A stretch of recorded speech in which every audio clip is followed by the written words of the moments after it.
All right, today we are diving into one of the most influential books ever written in the Islamic tradition, the Ihya Ulum al-Din, or The Revival of the Religious Sciences, by the one and only Imam Al-Ghazali. And we're going to get right to the heart of it by looking at the book's own introduction to figure out, why did he even write this thing? And this is this central question, really. What happens when a religion starts to lose its soul?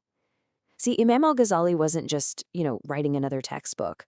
He was sounding an alarm. He was responding to a deep crisis he saw all around him. And his introduction? It's not just a preface, it's the diagnosis.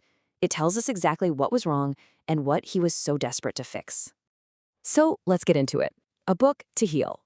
To really get why this book is so powerful, you have to understand the man behind it.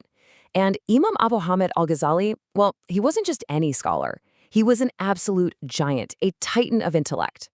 I mean, look at this. He was a master of so many fields: jurisprudence, theology, logic, debate, and crucially, spiritual purification.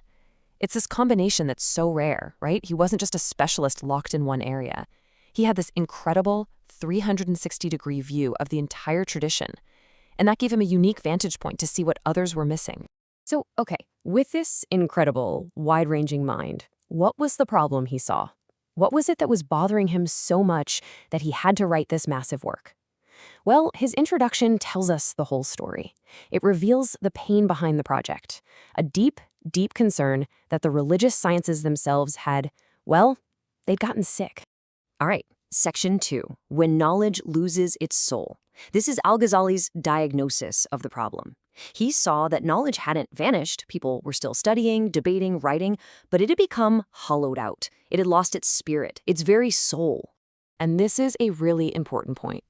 The problem wasn't that the knowledge was gone, not at all. The problem was that its spirit had grown weak.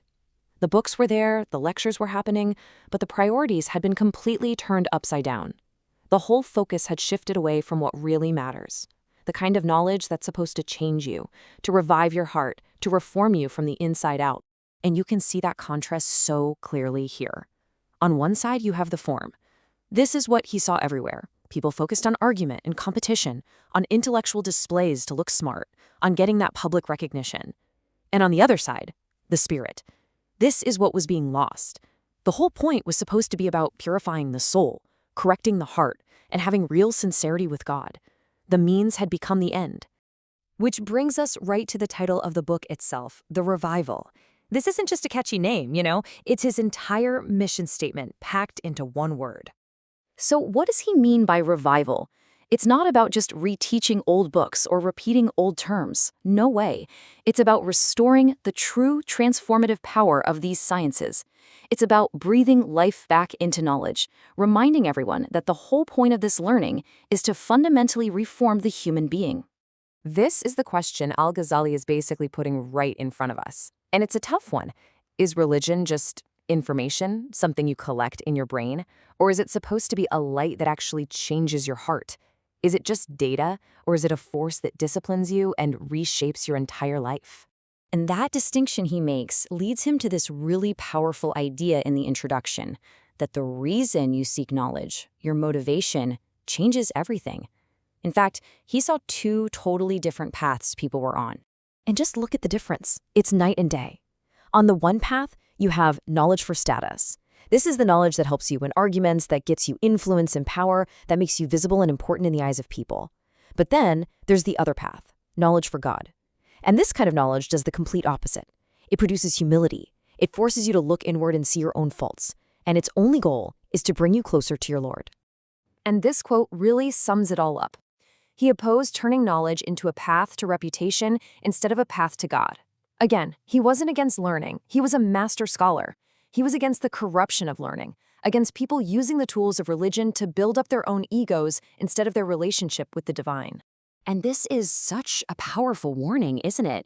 He warned against becoming an expert in all the rulings and all the debates while remaining totally ignorant of the diseases of your own heart. I mean, what's the point of knowing everything if you don't know your own pride, your own envy, your own insincerity? For Al-Ghazali, that was the ultimate disaster. Okay, so how does the book actually fix this? That brings us to our next section, resetting the inner compass. The revival isn't just a critique. It's a practical guide. It provides a complete framework for reorienting our entire focus, shifting it from the outward performance to the inward reality. And just look at the scope of this thing. It's incredible. The book shows that religion isn't just about a few rituals you do on Friday. No, it's a complete way of life. It covers everything from prayer and fasting, to how you talk and what you eat, to the diseases of the heart like envy and pride, and the virtues that save you, like patience, gratitude, fear, hope, and love. It's the whole shebang. And woven throughout is this critical warning that your inner corruption can actually be way more serious than your outward behavior. It's entirely possible to look like the most pious person in the room, while on the inside, you're being eaten alive by vanity, by hypocrisy, by pride. And Al-Ghazali says that inner state is far, far more dangerous. And this really gets to the core mission of the entire book. The goal is not to be known by people. The goal is to be reformed by God. It's about shifting that entire perspective. It's not about being famous, it's about getting better. It's not about talking a good game, it's about letting religion actually bring your heart to life. So to wrap up the message from these opening pages, how do we reset that compass? Well, it comes down to these 3 things. 1, prioritize the inward over the outward. 2, focus on the end goal, which is reformation, not the means, which is status. And 3, let your knowledge actually become a force that brings your heart to life. And that leaves us right back where we started, with the same powerful question Al-Ghazali was asking almost 1,000 years ago. It's a question that's just as sharp and just as relevant for any of us today, on whatever path we're on. What is the goal? Is it to be known or to be reformed?